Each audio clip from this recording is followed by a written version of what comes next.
Yeah, and we're live. Sure. If that's what it's called. Long time, my friend. Thank you for coming through. Thanks for coming to the crib. Good seeing you, man. And first and foremost, I would like to let everybody know, Wuti, the reason why I'm here with STERRING is because he's dropping a project. Sure. It sounds great. It sounds That's what you think. Sounds great. Yeah, for me it sounds great. In fact, for me it sounds great. Honestly, there's a lot of maturity with the sound you're giving us right now, and diversity. Most importantly, diversity. I think that's what I was going for. Without going too far back, because I know, Wuti, you've already got people that know your journey and people that know, Wuti, you are part of Scheme and everything like that. Could you just give us a little bit of an intro for maybe the first time fan that might bump into this and wants to start following with the journey of who STERRING is and as an individual and his association in terms of music? Can you just let us know a bit about that? You are my name is Khunti Mumakwe by government. Sure. I go by the name STERRING, aka Mfana Rososha, aka Mfana Kulabege. Okay. AKA That's new. Yeah. All this time been Gwaza and Mfana Kulapo. They keep growing, my man. Yahoo! Exactly. During the wine class music days. You know me way too well. That's okay. Yeah, keep it going. Yeah, I'm an artist, recording artist, radio producer, / genius on the mic, songwriter, innovator. Sure. Overall creative. That's who I am. I come from Pretoria. We're in Pretoria, no? So come from Soshanguve. Shout out to 012. Come from Soshanguve. And yeah. Without dwelling too much, guys, in the past, that's how Let's I get know into you Sure. know. Because they're cool, That's who you are. you know. Yeah. But then STERRING definitely as Mfana Rososha. definitely. Kula Box. Fana Kula Box. Do you know who Kula Box is? And Kosho. Who's Kula Box? It's my brother. RIP. So my brother Kula Box. Yes. Yeah. He passed away in 2009. Yeah. 2009. So basically, Yeah. he's the one who inspired me. Funny to start. enough, I was going to ask a bit about your brother because I think you mentioned him on the new project. Actually, The new project, yeah. There was a few lines that were thrown in there in relation to Ukhutman. May he rest in peace. And musically, bro, you guys have done so much. I was also there in the inception of Skimsa 2015. Sure. Like when it started, I literally was there. You were in the same room. I was in the same room. You were supposed to be part of Schemes of 2015. I'm touched, actually. To everyone else that's not here, I'm touched for the fact that I am not part of Skimsa 2015 officially because I was there. But you've always been even part of before the Skimsa assemblement of some of these members that we had to go and fetch and bring them. But anyways, Too much. Let's collab.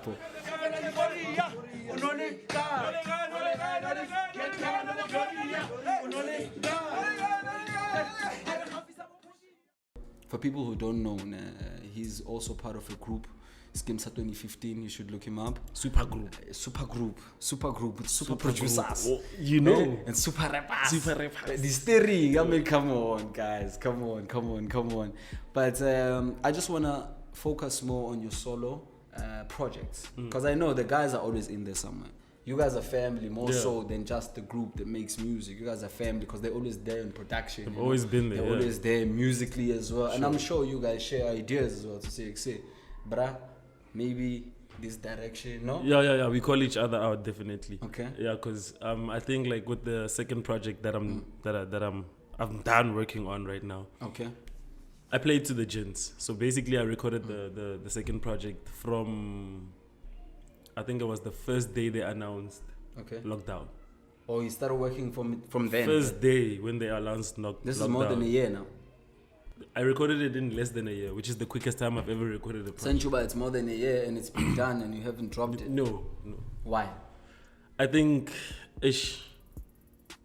with music, a lot comes into play. You can't just like... He's pulling a J. Cole. No, you can't release like music, like obviously, like that's why SoundCloud is here. Sure. To access your music. Sure.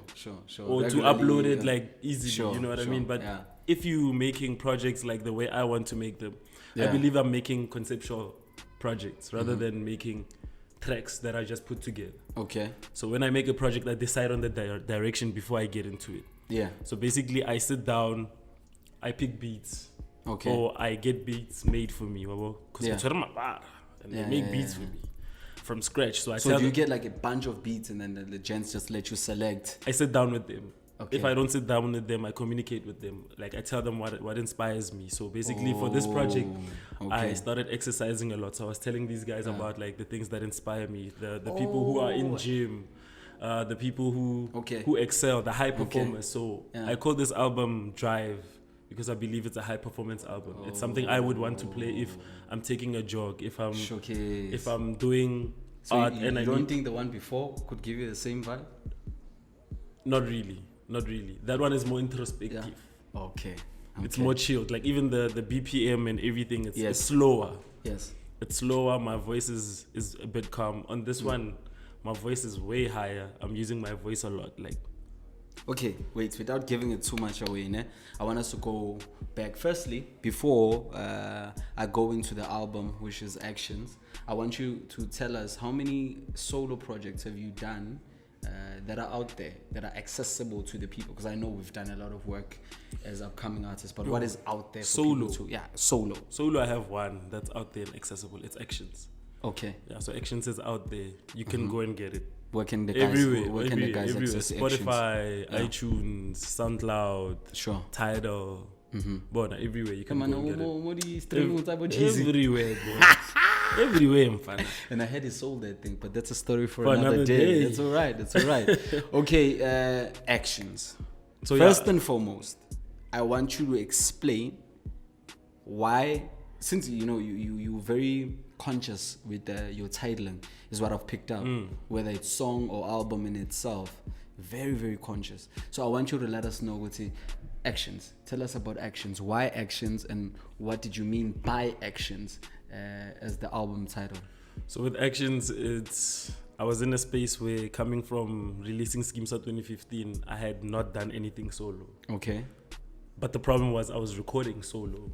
Like before even Skimsa 2015, I was recording on my own.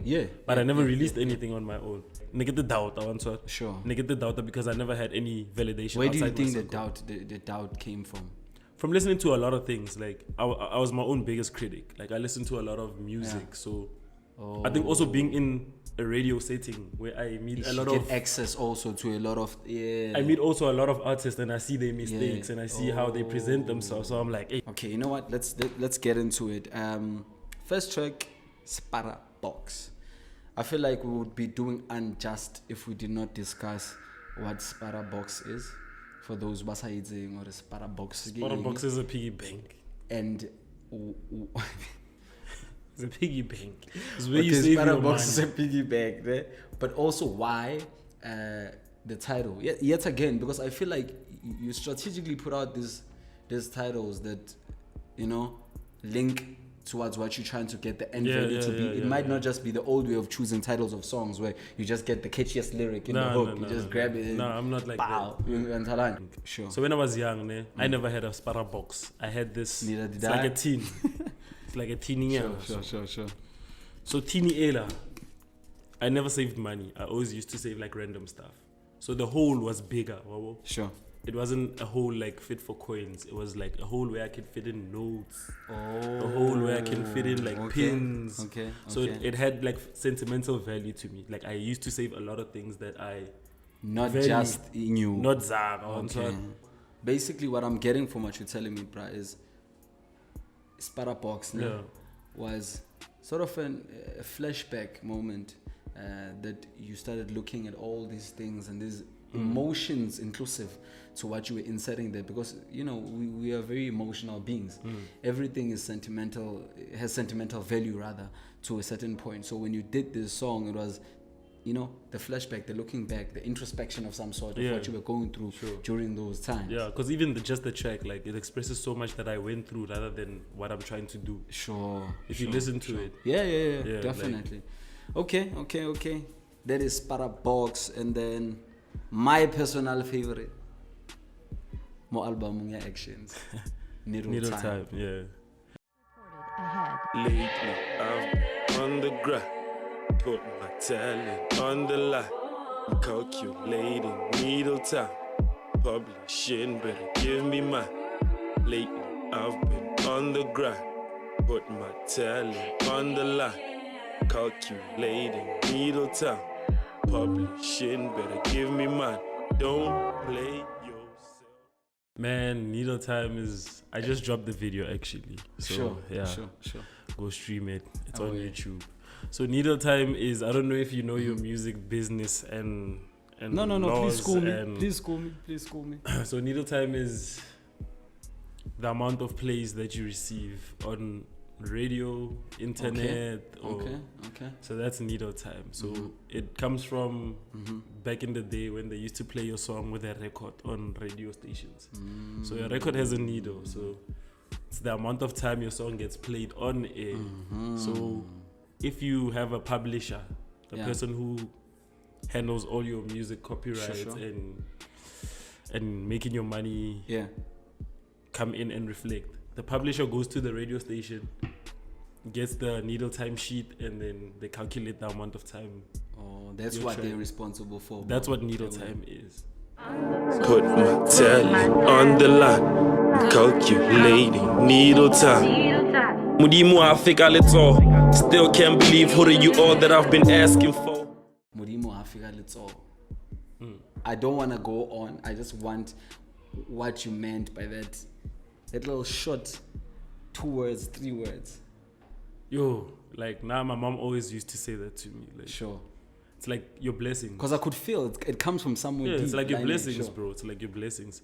It's like direct translation, God doesn't give you directly with his hand. So it's like your blessings. Like if you go out there and then you do some good, like karma type of thing. God repays you with something more.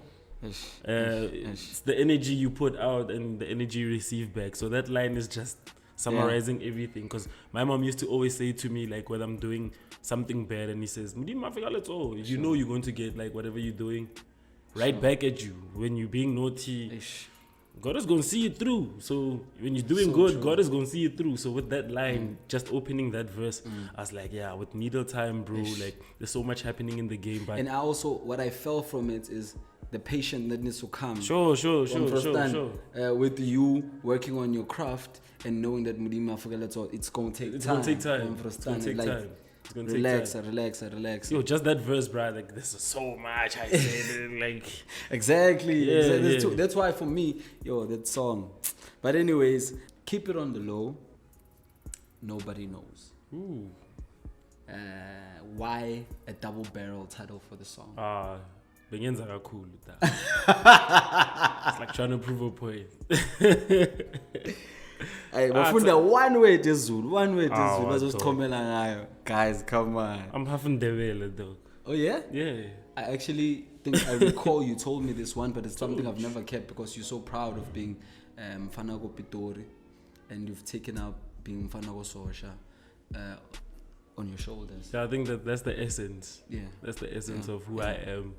But like blood related and who I am, I'm half Tswana, half Ndebele. Oh, okay. My mom is Ndebele, my dad is like Tswana. Okay. But I was born and bred in Pretoria, so like when I go to Ndebele, there's some different things. Okay, so on this one, there was a line that says, "One sin is worth 1,000 good deeds." Yeah. Personally, for me, this one line that says one, sin is worth 1,000 good deeds takes me to thinking, I'm fucked up as an individual, And then I try to think by doing 2 good things, it erases. It erases. You know what I thought when I was writing that line? Sure. I was thinking about all the bad things that I did, but regardless of how many good I did, it never took away the conscience of hundreds. I still did that bad thing. I still played that chick. I still did that horrible thing to my nephew. I still did that. You know what I mean? Like, doesn't matter how clean or how many times you want to wash your hands. If you did something horrible to someone, even if you don't meet them again, just for the mere fact that your conscience tells you you've done something so horrible, I feel like that one sin will haunt you for like, That's so true, bro. Yeah, until you come into peace like with yourself, man. It's crazy. And also, there's a lot you spoke about. In keeping with the same puns, you continue to say, I'm planting seeds, I'm talking to trees. Does that speak about the growth you inserting within your music to people, or am I reading to myself? To yourself. Yeah, because with that line, remember I said, one sin is worth 1,000 good deeds. I'm planting seeds. Yes. So that's just to say, like, yo, I've done so many bad things, but I'm also planting new things that I want to see grow. So as much as like I'm dealing with this conscience of me saying you're a horrible person, I'm also dealing with the good side saying, which we need to. Exactly. I'm also dealing with the good side that I want to nurture and grow. We need to. So without dwelling too much on that line, I wanted to say, yo, bruh, like there's so much good I want to do going forward besides the bad things that I've already done. I will. A beautiful song also. Sure. And then we have Gestelle. Gestelle was such a mood, bro. Was it? Come on, bro. That was such a mood. How do you describe it? But anyways, that was dope, man. And I want you to tell us about the homie that produced it. Because I saw, by the way, guys, all the other songs I listed were produced by members of Scheme, correct? Except Badula, Echo, Badula and Echo. And Echo, ne? Except this one, right? Yes, except this one. Except this so shout out to Badula and Echo. That's why I said the guys are still a family above everything else, because even on individual projects, they're there, you know, to help one way or the other. And super producer, which is Echo Alvarez, and Badula himself. Come on, bro. And Badula's gone like crazy now with the production. I know. Spoiler alert, my next project is solely produced by Badula. Yonke.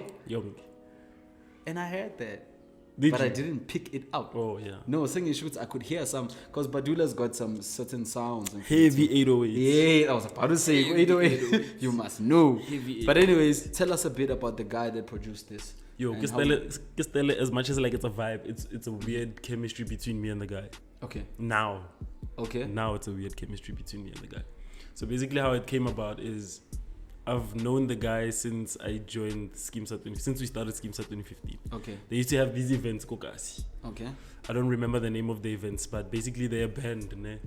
So in their band, there's the singers, like he's a singer, he's a guitarist, he's also a producer. Oh, okay. And then they have other elements in the band, obviously the drama, saxophone, pianist. But he's the singer and also the lead guitarist of the band. Okay. So we went to their show and then we performed. And then after performing, I had a chat with him. Oh, hence why the heavy strings that's on the him. song. That's him. Okay. That's him. Okay. So after that convo during the show, he's like, yo, bruh, let me have your numbers. We exchanged numbers. And then he starts sending beats. Okay. Unfortunately, he started sending beats as I was recording Actions. So most of the beats that he did, I didn't like. Okay. But the first one that he sent was Gestelle. Oh. And then he sent it like a month before I started recording. Okay. So when I started recording, when he was sending more beats, I never picked any of those beats until I went back to Gestelle. I wrote the verse, I sent it back. He liked the verse, and then I told him to do that guitar solo, and then that was it. That's crazy. Unfortunately, at the time when I released Stelle, he was on Idols. So there was a conflict because he had a recording deal. If you don't know, when you go to Idols, when you go to Idols, the whole show has a recording deal. So when you're there, the songs that you're going to perform on stage, they belong to a certain record label. So you can't record anything outside. You can't record anything outside while you're doing Idols. Yes. So any song that you did outside before doing Idols is not considered as yours technically. Okay. It can't be yours. You can't. Okay. And then how do you guys get into this vibe? You can go. Yo, bro, like we never resolved that situation. So you drop a track. I dropped the track. He's on Idols, and so now it seems like he's working while on exactly. Idols. So he couldn't be like, yo, bro, let's push the track. This is what I'm trying to do. How far did you go Idols? Top 3, I think. Top 3, top 4, top 4. Top 4. Shout out to him. Shout out to him. Shout out to Noel. Sure. Keep pushing for it too. Shout out to Noel. He's an amazing artist, bro. I wish like we could all see our power, dog, because this Idols thing is crazy. Yeah. There's a lot that happens behind stage that people don't know about, and it's crazy. Tell me about it. My cousin was on Remix SA. I know. I saw him. Anyways, that's alright. He's got vocal cords on him. Yeah, he's nice. He's got something he's nice, on him, but bro. you're not going to get what No. You know what they want. Nah, it doesn't play out like that. No. But anyways, Heavy Rotation was the next one. Yeah, last produced by both. Badula and Eko. But how does that work? Because you just told us when Amachita, you send them stuff that's, you know, you communicate back and forth with what you want and what you're going through at the time. Now when you've got both these guys, these are two egos from two producers and crazy guys, you know, and creatives on their own right. So now how do you get them together to sit down and be like, say, let's do this? Or does one half and then you get the other you'll never get them together, bruh. Yeah. You'll never get them together. So like, how does it work? How do they make this? They come to the house, I'm chilling. We're not even trying to make music. Eko maybe opens like a project. He plays a couple of chords, and then obviously I just push him. Hey.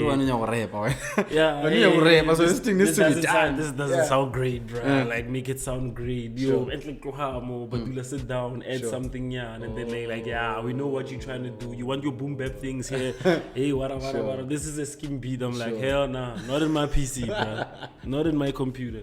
And then Heavy Rotation comes about. Even that beat was never completed. So the thing that you hear is an incomplete beat. It was just a beat. It was like loops. You can't tell. It was the complete song. Yeah. I take the beat and then I recorded it and then I send it back to them and they're like, alright. I just wanna say within completing this segment, actions, that project is a classic, bruh. Why do you keep saying that? Like, I need you to tell me why. Because for the first time, I didn't hear you just rap, you know? Yeah. I know you can rap. Hence why I said I knew if I got in a cypher with the likes of you and Romeo's and the likes, I knew I was going to get my ass handed to me, or at least there's something out there, you know? But you didn't just do that. I feel like there was a first step. You started delving in the realm of making music instead of the realm of doing hip-hop, you know, of rapping, you know? That's true. That's why for me it's a classic. And Needle Time played a huge role in making it played a huge role in making this project a classic. Because I'm singing. And that's what I mean. And you didn't sound like you were singing. Bro, I was singing. So shout out to Amachi that they were behind the production also. That counts. Sounded beautiful. Everything was on point. That counts. And over and above all, guys, go check out the actions. Go check out how many songs? It's 5 songs. 5 songs? Yeah, five songs. I kept playing it the other day. Actions is heat. 5 songs. Fire. 5 classic songs. Let's put it that way. 5 classic songs. That's why I feel the project is a classic. But yo, man, shout out to everybody that was involved. Too much. Shout out to Dave. Too much. Shout out to you, Vega, bro. Just reviewing this makes this a real classic one. Sure. Except, a feature. Classic kanjani ngena feature. Classic kanjani ngena feature. Man, it's okay, man. We've got more projects coming on. You're gonna have to sing. And I'm not singing. That's where the game is at. I told you. But okay. So I also want us to talk about the new project.